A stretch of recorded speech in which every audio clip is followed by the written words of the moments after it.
ದ್ರೌಪದಿ ಎರಡನೆಯ ಭಾಗ. ಸಂಸಾರ ಅಂತಂದಾಗ ಒಬ್ಬೊಬ್ಬರು ಒಂದೊಂದು ರೀತಿ ಭಾವನೆಗಳು, ಅನಿಸಿಕೆಗಳು ಇರುತ್ತವೆ. ಅವೆಲ್ಲವನ್ನು ದಾಟಿಕೊಂಡು ಜೀವನವನ್ನು ಸಾಗಿಸಬೇಕಾಗುತ್ತದೆ. ಸಂಸಾರದಲ್ಲಿ ಗಂಡ ಹೆಂಡತಿ ಜಗಳ ಸರ್ವೇ ಸಾಮಾನ್ಯ. ಏಕೆಂದರೆ ವಿಷಯ ಒಂದೇ, ಆದರೆ ಇಬ್ಬರ ಅನಿಸಿಕೆ ಬೇರೆ ಬೇರೆ. ಅದು ಒಂದೇ ಆದರೆ ಅಲ್ಲಿ ಜಗಳವಿಲ್ಲ, ಅದು ಬೇರೆಯಾಗಿದ್ದರೆ ಜಗಳ. ಮಹಾಭಾರತದ ಒಂದು ಪಾತ್ರ ದ್ರೌಪದಿ.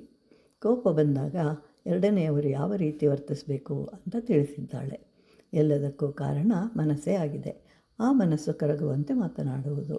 ಕೀಚಕನು ದ್ರೌಪದಿಯನ್ನು ಬಯಸಿದಾಗ ಭೀಮನಿಗೆ ಹೇಳ್ತಾಳೆ, ಕಾಮುಕನಾದ ಕೀಚಕನು ಬಯಸಿದ್ದಾನೆ. ಹೀಗಿರುವಾಗ ಹೇಗೆ ತಾನೇ ನೀನು ಮಲಗಲು ಸಾಧ್ಯ ಅಂತ ಪ್ರಶ್ನೆ ಮಾಡ್ತಾಳೆ.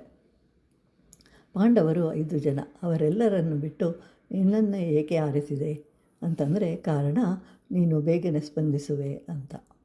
ನಕುಲನು ಒಳ್ಳೆಯ ಕುದುರೆ ಸವಾರ, ಜೊತೆಗೆ ಮಳೆ ಬಂದರೆ ಒಂದು ಹನಿ ನೀರು ಬೀಳದಂತೆ ಕುದುರೆ ಸವಾರಿ ಮಾಡ್ತಾ ಇರ್ತಾನೆ. ಯುದ್ಧರಂಗದಲ್ಲಿ ಅಶ್ವತ್ಥಾಮನು ಬಾಣ ಬಿಟ್ಟರೆ ಒಂದು ಬಾಣವೂ ನಕುಲನಿಗೆ ತಗಲದಂತೆ ವರ್ತಿಸ್ತಾನೆ. ಎಲ್ಲರಿಗಿಂತ ಹಿರಿಯನಾದ ಧರ್ಮರಾಯನನ್ನೂ ಕೇಳಲಿಲ್ಲ. ಏಕೆ ಅಂತಂದರೆ ಅವನು ಧರ್ಮಾತ್ಮ, ಎಲ್ಲ ಒಳ್ಳೆಯ ಗುಣಗಳನ್ನು ಹೊಂದಿರುವವನು. ಹೀಗೆ ದ್ರೌಪದಿಯು ಯಾರನ್ನು ಕೇಳಿದರೆ ಅವರ ಕೆಲಸ ಚೆನ್ನಾಗಿ ಆಗುತ್ತದೆ ಅಂತ ತಿಳಿದು ಅವರಿಗೆ ಕೋಪ ಬರುವಂತೆ ಮಾಡಿ ತನ್ನ ಕಾರ್ಯವನ್ನು ಸಾಧಿಸಿಕೊಳ್ಳುತ್ತಿದ್ದಳು ದ್ರೌಪದಿ.